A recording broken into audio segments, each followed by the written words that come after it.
والسلام على سيد الأنبياء والمرسلين وعلى آله الطيبين الطاهرين وعلى من تبعهم بإحسان إلى يوم الدين. أما بعد، أعوذ بالله من الشيطان الرجيم. بسم الله الرحمن الرحيم.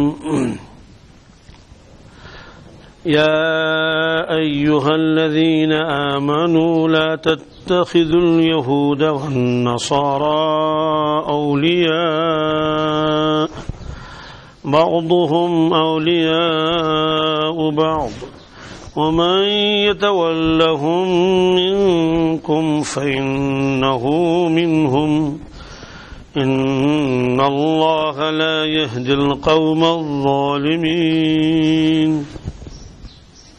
صدق اللہ العظیم. یہ سورہ مائدہ کی 91 آیت ہے. یہ 50 آیتیں اس سے پہلے ہو چکی ہیں. یہ آیت نمبر 51 ہے. اس میں اللہ تبارک تعالی ایمان والوں سے خطاب فرماتے ہیں. کیا فرماتے ہیں؟ یا ایھا الذین آمنو، اے ایمان والو، لا تتخذوا الیہود والنصارى اولیاء، اے ایمان والو یہود و نصارہ کو اپنا دوست مت بناؤ. یعنی یہود کے ساتھ بھی دوستی مت کر لو اور نصارہ کے ساتھ بھی دوستی مت کر لو. ان کو اپنا اولیاء مت بناؤ. اولیاء یہ جمع ہے ولی کی. واحد کسے کا ولی ہے، اس کی جمع اولیاء. ولی کے بہت سارے معنی آتے ہیں. اس کے معنی ایک تو آتے ہیں دوست، ایک مطلب اس کا ہے مددگار، نصرت کرنے والا. یہ فرمایا گیا کہ ان کو دوست مت بناؤ. تو دوست بنانے سے کیا مراد ہے؟ ایک تو یہ ہے کہ غیر مسلموں کے ساتھ حسن سلوک کرنا، اچھا سلوک کرنا. غیر مسلم ہے، ہمارے قریب میں رہتا ہے، ہمسایہ ہے، اب اس کا کوئی بیمار ہو گیا، اس طرح سے اور کوئی آفت اس پر آ گئی تو اس کی مدد کر سکتے ہیں. حسن سلوک کا حکم دیا گیا ہے. اس کے کام آ سکتے ہیں ہم، اس کی مدد کر سکتے ہیں ہم. اس کی ممانعت نہیں. اسی طرح سے کاروباری تعلقات ان کے ساتھ رکھ سکتے ہیں. جیسے کوئی دکانداری کرتا ہے، آپ اس کے ساتھ سودا لا سکتے ہیں، یا وہ آپ کی دکان پر آئے گا کوئی چیز خریدنے کے لیے، آپ اس کو بیچ سکتے ہیں. تو آپس میں کاروباری تعلق بھی رکھ سکتے ہیں. حسابات وتابات ایک دوسرے سے ہوں گے. جیسے اللہ کے نبی صلی اللہ علیہ وسلم کے خود کاروباری تعلقات جو ہے یہود و نصارہ کے ساتھ تھے، کبھی ان سے ادھار بھی لیتے تھے. اسی طرح صحابہ کرام اپنے باغوں کو بیچتے تھے یہود و نصارہ کے ہاتھ، ایڈوانس بھی ان سے لیتے تھے. تو کاروباری تعلق ایک الگ مسئلہ ہے. اسی طرح سے کسی کے ساتھ حسن سلوک کرنا یہ الگ مسئلہ ہے. حسن سلوک کرنے کی بھی اجازت ہے، کاروباری تعلقات رکھنے کی اجازت ہے، لیکن دلی دوستی ان کے ساتھ نہیں ہونی چاہیے، قلبی دوستی ان کے ساتھ نہیں ہونی چاہیے. اس کی ممانعت ہے. اس کی ممانعت کیوں ہے یہ آگے خود آئے گا اس میں. اس لیے یہ فرمایا. تو یہود نصارہ کے ساتھ یہ فرمایا، تو جو اس کے علاوہ کفار ہیں ان کے ساتھ تو بدرجہ اولا دوستی نہیں کر سکتے. دوستانہ تعلقات ہوتے ہیں، ایک دوسرے کو راز بتائے جاتے ہیں. وہ ہمارے گھر آئے دعوت کھانے کے لیے، ہم نے ان کی دعوت کر لی ہے، ہم ان کے گھر جا رہے ہیں، آپس میں ایسا گہرا تعلق ہے.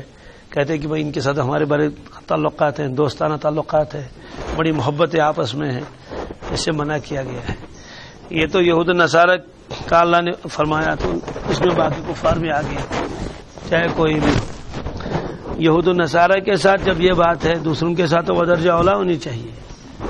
اس کی وجہ یہ ہے کہ یہود پھر بھی کسی نہ کسی درجے میں آخرت کو تو مانتے ہیں، رسالت کو بھی مانتے ہیں، اسی طرح سے مرنے کے بعد دوبارہ زندہ ہونے کو مانتے ہیں. یہ چیزیں گویا کہ کسی نہ کسی قدر ان کے مسلمانوں کے ساتھ ملتی ہیں. اگرچہ پورے طور پر جو ہے ان کے عقیدے بھی ایسے نہیں ہیں جیسے مسلمانوں کے ہیں، لیکن پھر بھی اہل کتاب مانے جاتے ہیں. جب ان کے ساتھ دوستی کرنے کو منع کیا گیا تو جن کے پاس جو بالکل ہی کافر ہیں، جن کو نہ اللہ کے وحدانیت پر ان کا یقین ہے، نہ آخرت پر ان کا یقین ہے، تو ان کے ساتھ تو بدرجہ اولا جو ہے وہ دوستی نہیں کر سکتے۔ آگے وجہ فرماتے ہیں بعضهم اولیاء بعض، کہ وہ ایک دوسرے کے دوست ہیں۔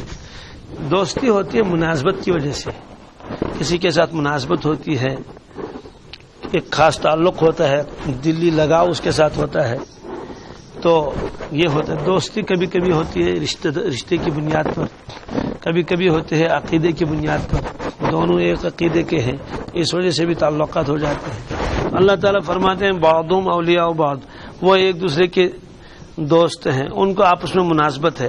اسلام کے ساتھ تو ان کو کوئی مناسبت نہیں، مسلمانوں کے ساتھ تو ان کو زبردست دشمنی ہے، وہ اسلام کو مٹانا چاہتے ہیں، وہ اللہ کے نبی صلی اللہ علیہ وسلم کے دشمن ہیں، وہ چاہتے ہیں اسلام نہ پھیلے، لہٰذا تم ان کے ساتھ دوستی رکھو گے تو یہ کیسے چلے گا؟ ایسا نہیں ہونا چاہیے۔ پھر دوسری بات یہ ہے کہ جب آپس میں اٹھنا بیٹھنا رہتا ہے، پھر آہستہ آہستہ آدمی دوسروں کے تہذیب و تمدن کو بھی قبول کر لیتا ہے، تو ان کے رنگ میں رنگ جاتا ہے، اس لیے ہم پابندی لگائی۔ وَمَن يَتَوَلَّهُم مِّنكُمْ، اور جو تم میں سے کوئی دوستی کرے گا ان کے ساتھ، فَإِنَّهُ مِنْهُمْ، تو وہ انہی میں شمار ہوگا۔ جو ان کے ساتھ دوستی کرے گا، قلبی دوستی ان کے ساتھ رکھے گا، اتنے دوستانہ رکھے گا، میل جول رکھے گا، خلا ملا ان کے ساتھ رکھے گا، اور فرمایا کہ اس کی وجہ سے خود مسلمان کے اندر دینی تسلب جو ہے مضبوطی وہ نہیں رہتی ہے۔ کبھی کبھی ایسا بھی ہوتا ہے اپنے عقیدے میں بھی اس کو تذبذب محسوس ہوتا ہے، دوسرے کے دین کو بھی وہ اچھا سمجھتے ہیں، ہے یہ مشکل ہے، کبھی ایسا بھی ہوتا ہے۔ تو ظاہر سی بات ہے کفر تو ٹھیک نہیں ہو سکتا۔ اس طرح سے کبھی کبھی ان کے جو تیوہار ہوتے ہیں مذہبی تیوہار، ان میں شرکت کرنی پڑتی ہے۔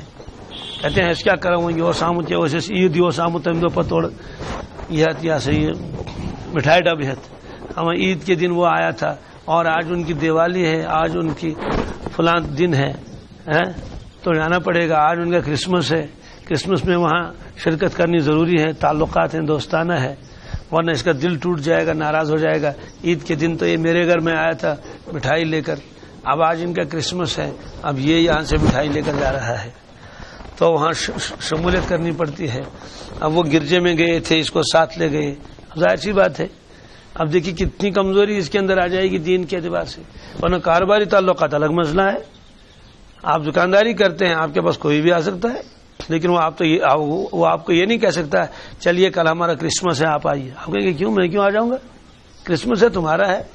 نہ عید پر آپ اس کو بلا لیں گے، نہ کرسمس پر وہ آپ کو کوئی کارڈ دے گا، اسی طرح سے نہ آپ ان کی شادی میں جائیں گے، نہ آپ کی شادی میں وہ آئے گا، یہ کاروباری تعلقات الگ مسئلہ ہے۔ اسی طرح سے حسن سلوک کر سکتے ہیں۔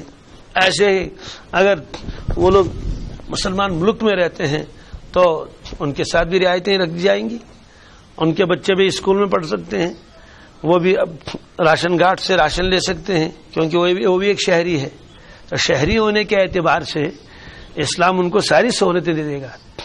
ان کو پاور کی ضرورت ہے پاور دے دیں گے، ان کو پانی کی ضرورت ہے پانی دے دیں گے، ان کو دوائیوں کی ضرورت ہے ان کو دوائیاں دے دی جائے گی، ساری سہولتیں جو اور مسلمانوں کو ملتی ہیں ان کو بھی ملیں گی، چاہے وہ یہودی ہو، نصرانی ہو، کوئی کافر ہو، اس کی تو ممانعت نہیں ہے۔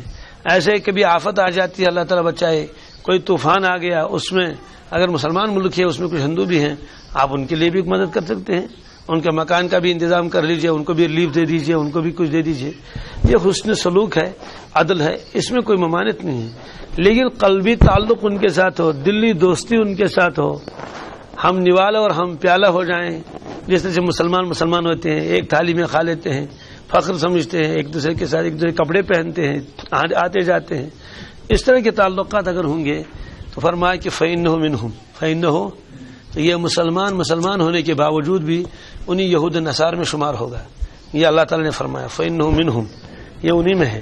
دیکھیے کتنے خطرے کی بات ہے۔ اب اس آیت پر اگر ہم غور کر لیں گے، ہزاروں مسلمان ایسے ملیں گے آپ کو، ہزاروں مسلمان بلکہ لاکھوں پورے عالم میں، جنہیں اس طرح کے گہرے تعلقات غیر مسلموں کے ساتھ ہیں، کہیں سکھوں کے ساتھ تعلقات ہیں، کہیں ہنود کے ساتھ تعلقات ہیں، کہیں یہود و نصارہ کے ساتھ تعلقات ہیں۔ اس لیے بہت خطرے کی بات ہے، کیونکہ قرآن پاک نے فرمایا فَإِنَّهُ مِنْهُمْ، یہ دوستی کرنے والا انہی میں شمار ہوگا، بڑے خطرے کی بات ہے۔ تو اللہ تعالیٰ بچائے، ایسے لوگوں کا ایمان بھی خطرے میں ہوتا ہے، اللہ عالم آخر وقت میں کیا زبان سے نکلے گا. اس لیے فرمایا کہ ان کے ساتھ دلی دوستی مت رکھو. ان اللہ لا یہدی القوم الظالمین، بے شک اللہ تبارک تعالیٰ ظالم لوگوں کو راہ نہیں دکھاتا ہے. ظالم کیوں فرمایا؟ فرمایا کہ آہستہ آہستہ دینی غیرت اور دینی سمجھ یہ ان لوگوں سے پھر ختم ہو جاتی ہے جو غیر مسلموں کے ساتھ اس طرح کے تعلقات رکھتے ہیں. یہ فرمایا کو اللہ تعالیٰ فرمایا یہ بھی ظالم ہے، یہ بھی تو مسلمان کو فرمایا یہ ظالم ہے، اس نے ظلم کیا اپنے اوپر. اسلام پر کوئی ظلم نہیں ہے. کیوں؟ اس کی وجہ سے بعض مطلب ایسا بھی ہوتا ہے کہ جو دین کے دشمن ہیں اندر اندر سے پتہ نہیں چلتا ہے، اندر اندر سے وہ کیا کاروائیاں کرتے ہیں، مسلمانوں سے وہ راز نکالتے ہیں، مسلمانوں سے ایسی سی باتیں پوچھتے ہیں. وہ بتاتا ہے یہ تو میرا دوست ہے، کوئی خاص بات نہیں ہے، دوستی کے رنگ میں آتا ہے. بہت سارے لوگ ایسے بھی آتے ہیں جو جاسوس ہوتے ہیں. ایک ہمارا ساتھی تھا، ایک جگہ وہ پڑھتا تھا، تو اس کے پاس ایک جاسوس قسم کا آدمی آتا تھا. تو اس کو ساتھی نے بتایا کہ یہ تمہارے پاس. نے کہا یہ میرا گہرا دوست ہے، جب چائے پلاتا ہے جب بھی دیکھتا ہے آؤ چائے پی لو. اصل میں وہ کیا کرتا تھا، وہ اسے پھر پوچھتا تھا کون کیا کرتا ہے، کہاں جاتا ہے، کس کا تعلق کس تنظیم کے ساتھ ہے. اب وہ کبھی اس کو چائے بھی پلاتا تھا تو گورنمنٹ اس کسی کے لگا لیتا. اب وہ جو سمجھ میں آتا بتاتا تھا، وہ سمجھتے تو میرا دوست ہے، دوستانہ تعلقات ہیں. تو اس طرح سے یہ اس زمانے سے بھی چلا آ رہا ہے کہ یہ مسلمانوں کے سارے راز معلوم کر لیتے تھے یہود و نصارہ. اس لیے پابندی لگا دی گئی ایسے رازدار ان کو مت بناؤ. ان اللہ لا یہدی القوم الظالمین، اللہ تبارک تعالیٰ ان ظالموں اور ان کو اللہ تعالیٰ ان کو ہدایت نہیں دیتا ہے، ان کو راہ نہیں دکھاتا ہے. تو گویا کہ ان کو ظالم فرمایا. ظالم کیوں؟ ظلم کرنے والا. تو ظلم کس پر کیا؟ ظلم اپنے اوپر کیا. کیسے ظلم کیا؟ کہ کفار کے ساتھ، غیر مسلموں کے ساتھ ایسے تعلقات رکھ دے، قلبی دوستی ان کے ساتھ رکھ دی. فَتَرَى الَّذِينَ فِي قُلُوبِهِم مَّرَضٌ يُسَارِعُونَ فِيهِمْ يَقُولُونَ نَخْشَىٰ أَن تُصِيبَنَا دَائِرَةٌ. یہاں مدینہ طیبہ کی ایک صورتحال بیان فرماتے ہیں. مدینہ طیبہ میں 3 قسم کے لوگ تھے. سچے پکے مسلمان صحابہ کرام، دوسرے یہود جو مدینہ طیبہ کے آس پاس رہتے تھے، تیسرا طبقہ تھا منافقین کا. منافقین ان لوگوں کو کہتے ہیں جو ظاہر کے اعتبار سے تو مسلمان ہوں لیکن حقیقتاً مسلمان نہ ہوں. مکہ شریف میں منافق کوئی نہیں تھا، نہیں، مکہ شریف میں بس 2 لوگ تھے، 2 قسم کے لوگ، ادھر مسلمان ادھر کافر، معاملہ ختم.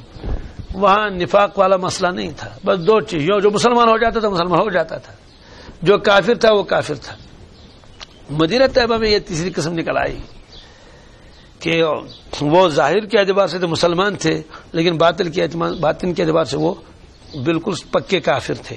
اس کی وجہ سے زبردست نقصان ہوا. شاید آپ کو یاد ہوگا کہ جب سورہ بقرہ شروع کیا تھا، سورہ بقرہ جو شروع ہوا تھا وہاں بالکل سورہ بقرہ کے شروع میں پہلی آیتیں، تقریباً پہلی 5 آیتیں، اس میں تذکرہ تھا ایمان والوں کا. کس کا؟ ایمان والوں کا تذکرہ. 5 آیتوں میں اللہ تبارک تعالیٰ نے ان کی وہ فرمائی یعنی صفات.